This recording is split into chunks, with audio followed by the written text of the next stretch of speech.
हाय friends, what's up food diaries में आपका बहुत बहुत स्वागत है। जैसा कि क्रिसमस आ गया है और केक किसे नहीं पसंद, तो आज हम क्रिसमस स्पेशल रम केक बनाने जा रहे हैं। तो चलिए झटपट से शुरू करते हैं और उसके लिए हमें क्या क्या लेना है, चलिए झटपट से देखते हैं।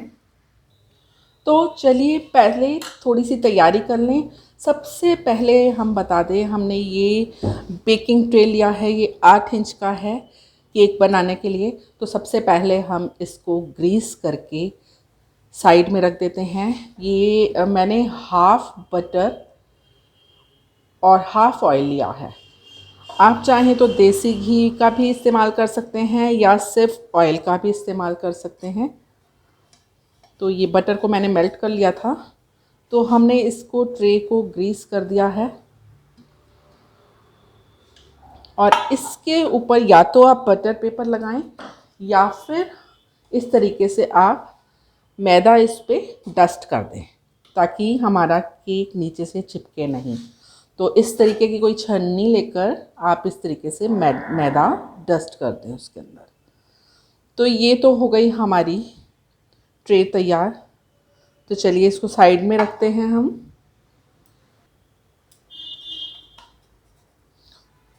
ये एक्स्ट्रा जो इस पे फ्लोर है उसको हम निकाल देंगे। बस इस तरीके से हमें चारों तरफ से डस्ट करना है। तो चलिए आपको मेज़रमेंट बता दें। तो मैंने ये वाले 2 कप मैदा लिया है। ये करीब 150 ग्राम का है ये कप। तो 300 ग्राम, सवा 300 ग्राम हमारा मैदा हो जाएगा। ये हम इसमें डालते हैं।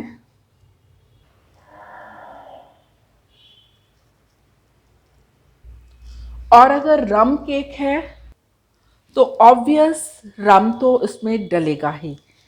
तो हमने क्या किया, एक हमने ये टम्बलर में कुछ ड्राई फ्रूट्स, जैसे मेरे पास रेजिन्स, एप्रिकॉट, टूटी फ्रूटी और क्रैनबेरीज थी, उनको हमने 30 ml की रम में सॉक कर दिया। ये सॉक्ड ड्राई फ्रूट्स है मेरे पास। तो आप इसको एटलीस्ट 2 आवर्स बिफोर तो आप सोक करें ही, but you can soak dry fruits 2 to 3 weeks in advance. क्योंकि आप जितना ज़्यादा टाइम रम में सोक करेंगे उतना ही टेस्ट इसका इंक्रीज़ होगा। तो चलिए, मैंने तो 2 से 3 घंटे पहले ये रम में सोक कर दिए थे, ये देखिए। और मेरे पास जो था मैंने आपको बता ही दिया है, क्रैनबेरीज, रेजिन्स, टूटी फ्रूटी है मिक्स, तीनों कलर जो आते हैं, और एप्रिकॉट, ये था मेरे पास। तो इन सबको हमने रम में सॉक कर दिया। तो हम, क्योंकि हम रम केक बनाने जा रहे हैं, तो चलिए इसको भी हम साइड में रखते हैं। चलिए और भी हम देख लें। तो जैसा कि ये 1 बाउल मेथड है, तो सब कुछ हमें इसी में मिक्स करना है। ये हमने मैदा लिया था, तो ये 2 कप मैदा में मैंने 1 कप ब्राउन शुगर ली है।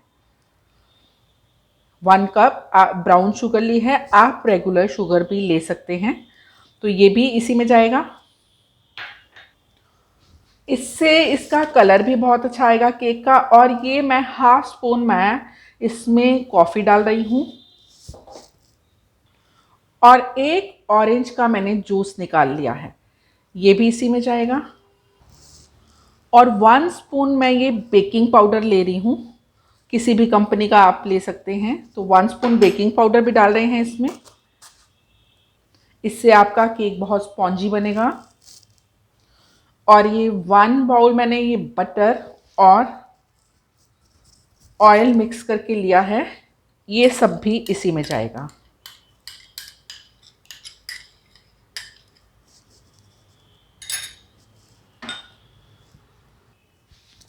और इसको अच्छी तरीके से मिक्स कर लेते हैं।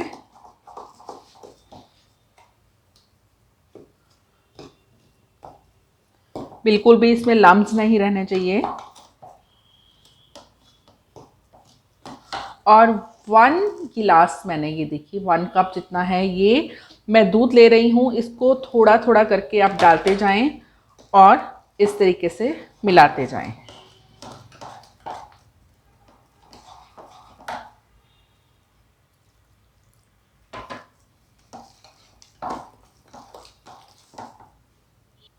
या तो इसको आप हाथ से ही अच्छे तरीके से बीट कर लें या फिर आप ब्लेंडर से कर लें। और मैं मिक्सी के जार में कर रही हूँ क्योंकि मिक्सी हर घर में होती है, तो उसमें आप इसको 2-3 बार चर्न कर लें, अच्छी तरीके से बीट हो जाएगा ये। और जो ये ड्राई फ्रूट्स हमने रखे हैं सोक करके, ये मिक्सी में चर्न करने के बाद ही डालना, वरना ये सब भी उसी में मैश हो जाएंगे। ये देखिए, ये बहुत अच्छे तरीके से बीट हो गया है। बस हमें यही कंसिस्टेंसी चाहिए, ये रिबन की तरह इस तरीके से गिरना चाहिए।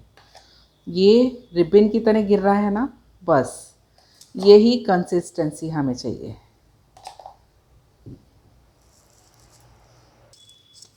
तो आज हम गैस अवन पे बनाने जा रहे हैं, तो उसको हम प्री हीट होना रख देते हैं। करीब 15 से 20 मिनट हम इसको प्री हीट होने देंगे।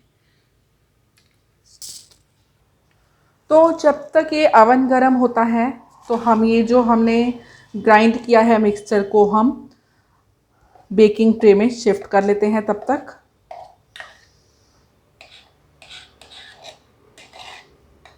ये हाफ डाला मैंने।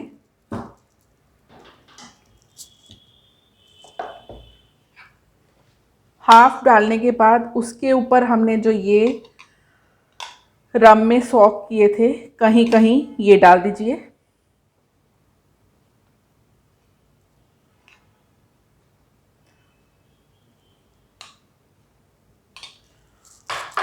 और फिर ऊपर से ये डाल दीजिए एक लेयर।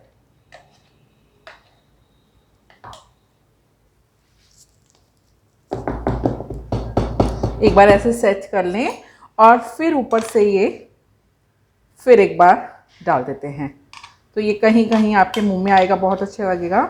और ये सोक करने पे ही बहुत ज़्यादा रम की खुशबू आ रही है, बहुत ज़्यादा। और आप चाहें तो आपको ज़्यादा टेस्ट चाहिए तो आप इस मिक्सचर में भी 1 स्पून या 30 ml जितना भी डालना चाहें आप डाल सकते हैं। और आप चाहें तो ये नॉर्मल डेट्स आती हैं, उसको भी इस तरीके से सीड से अलग करके इसमें डाल सकते हैं। तो आपके पास जो भी ड्राई फ्रूट हो, कुछ भी हो, कुछ भी जो भी आपके टेस्ट में है आप डाल सकते हैं। मेरे पास जो था मैंने वो डाल दिया, मुझे ये भी बहुत ज़्यादा हो गया, तो डेट्स मैं ज़्यादा डाल नहीं रही हूँ, ये सिर्फ आपको बताने के लिए 1-2 डाल रही हूँ बस। ये देखिए। तो चलिए, हमारा अवन प्री हीट हो गया है। चलिए, ये भी रेडी हो गया है, अब इसको अवन में रख देते हैं। तो इसको हम इस तरीके से अवन की जाली पे रख के इसको ढक देंगे। करीब ये 45 मिनट्स ले लेगा। और हमारा चूँकि ये प्री हीट है तो हम फ्लेम बिल्कुल लो कर देते हैं और ये 45 मिनट लेगा।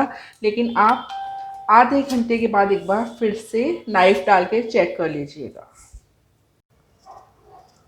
तो चलिए, इसको लो फ्लेम पे रखे हुए आधा घंटा हो गया है, 30 मिनट्स हो गए हैं। तो चलिए एक बार खोल के देख लेते हैं इसका क्या हाल है।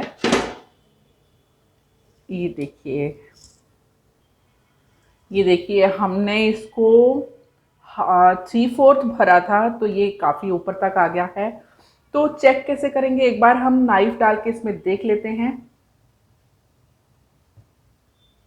नाइफ टूथपिक देखिए, ये गीला आ रहा है, इसका मतलब अभी नहीं बना। तो 15 मिनट इसको और लगेंगे। तो इस वक्त पे आप और कुछ ड्राई फ्रूट्स वगैरह डालना चाहें तो डाल सकते हैं। ये गीला है तो अभी लग जाएगा इसमें, ऊपर से आप लगा दीजिए। ये मैं काजू और पिस्ता लगा रही हूँ। तो बहुत रिच बनने वाला है, बहुत कुछ डाला है, बहुत ज़्यादा ड्राई फ्रूट्स हैं इसमें। तो इस तरीके से आप लगा दीजिए, कहीं कहीं पिस्ता लगा दीजिए।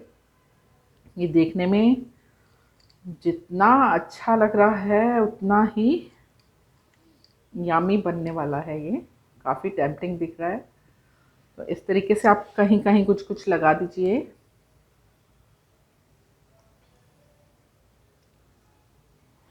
तो चलिए इसको 15 मिनट के लिए और ढक देते हैं। जैसा कि मैंने कहा 45 मिनट लगेंगे तो लगेंगे। हमने 30 मिनट बाद चेक करके देखा तो थोड़ा सा इस तरीके से गीला बाहर बाहर आ रहा है नाइफ़ हमारा। तो यही चेक करने का बेस्ट तरीका है। आप टूथपिक डाल के देख लें, नाइफ़ डाल के देख लें। अगर गीला आए तो और थोड़ी देर रख दें।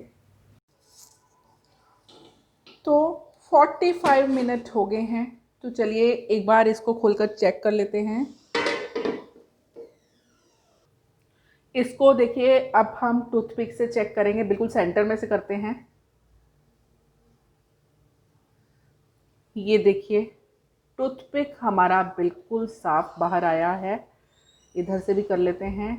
तो ये हो गया है। ये देखिए इसने साइड्स भी छोड़नी शुरू कर दी हैं। ये देखिए इस तरीके से। तो इस वक्त पर हम अपनी गैस को ऑफ कर देंगे। तो अब हम इस पे, ये मेरे पास चेरीज़ हैं, इसको मैंने ये चेरी है, इसको मैंने कट कर लिया है। तो इस तरीके से आप चेरीज़ लगा सकते हैं इसके ऊपर।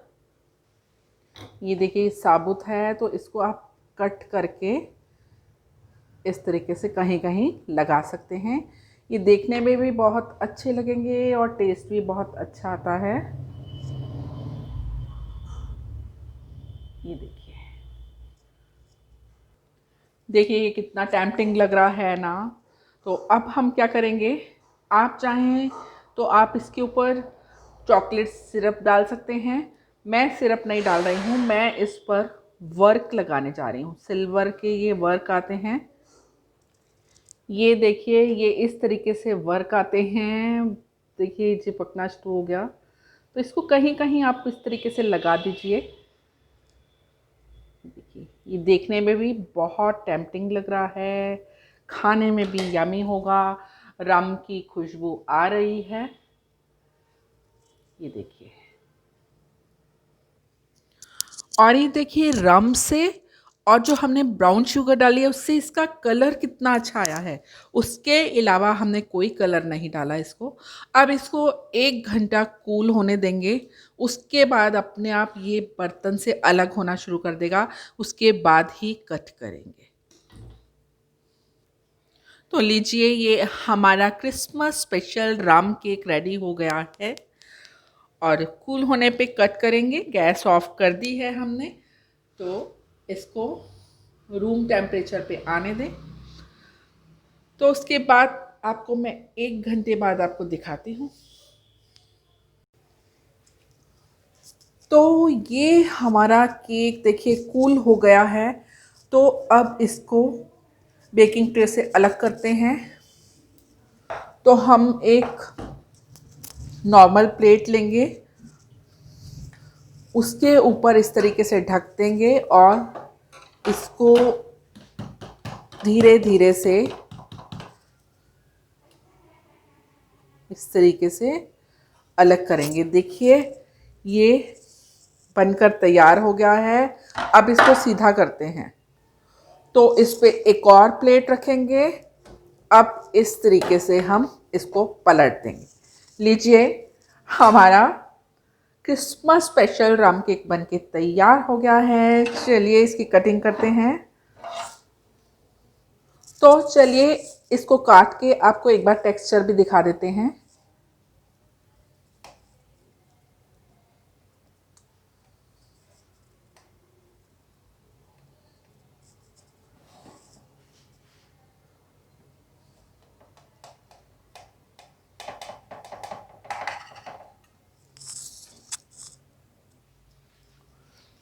तो देखिए ये आपको टेक्सचर दिखाते हैं। बहुत ही फ्लफ़ी बना है तो अभी टेस्ट किया नहीं है, बट ऑब्वियस देखने में इतना अच्छा है तो अच्छा ही होगा। तो happy merry Christmas to all of you. तो चलिए झटपट से आप भी बनाएं और अपने एक्सपीरियंसेस कमेंट में शेयर करें, और कोई क्वेरी हो तो कमेंट में पूछ सकते हैं। तो नॉर्मल केक तो आपने खूब बनाए होंगे, एक बार रम वाला भी इस तरीके से ट्राई करके देखें तो एक अलग सा टेस्ट आएगा। कलर भी बहुत नेचुरल आया है। चलिए फिर मिलते हैं एक और नई रेसिपी के साथ। Till then, bye and happy merry Christmas to all of you.